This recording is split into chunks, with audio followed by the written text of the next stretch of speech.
Welcome to edit your soul. आज सुबह अपनी हिदायत और रहनुमाई के लिए देखेंगे पहला करंथियों और उसका 15वां बाब, मसीह की क़यामत। अब ए भाइयों, मैं तुम्हें वही खुशखबरी जताए देता हूँ जो पहले दे चुका हूँ, जिसे तुमने कबूल भी कर लिया था और जिस पर कायम भी हो। उसी के वसीला से तुमको निजात भी मिलती है, बशर्ते कि वो खुशखबरी जो मैंने तुम्हें दी थी याद रखते हो, वरना तुम्हारा ईमान लाना बेफ़ायदा हुआ। चुनाचा मैंने सबसे पहले तुमको वही बात पहुंचा दी जो मुझे पहुंची थी कि मसीह किताब मुक़द्दस के मुताबिक हमारे गुनाहों के लिए मुआ और दफन हुआ और तीसरे दिन किताब मुक़द्दस के मुताबिक जी उठा और कैफा को और उसके बाद उन 12 को दिखाई दिया, फिर 500 से ज़्यादा भाइयों को एक साथ दिखाई दिया, जिनमें से अक्सर अब तक मौजूद हैं और बाज़ सो गए। फिर याकूब को दिखाई दिया, फिर सब रसूलों को, और सबसे पीछे मुझको जो गोया अधूरे दिनों की पैदाइश हूँ दिखाई दिया, क्योंकि मैं रसूलों में सबसे छोटा हूँ, बल्कि रसूल कहलाने के लायक नहीं, इसलिए कि मैं खुदा की कलीसिया को सताता था।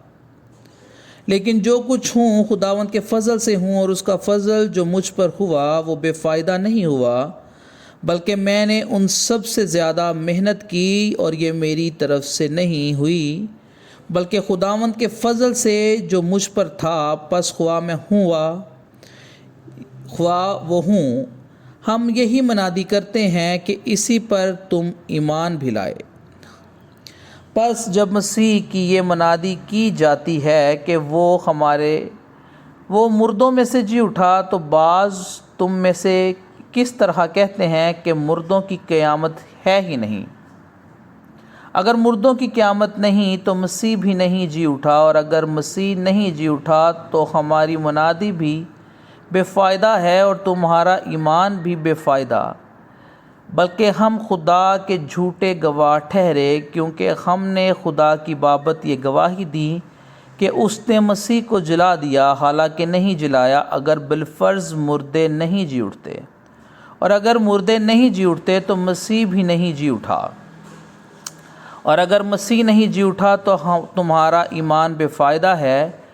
तुम अब तक अपने गुनाहों में गिरफ़्तार हो, बल्कि जो मसीह में सो गए हैं वो भी हलाक हुए।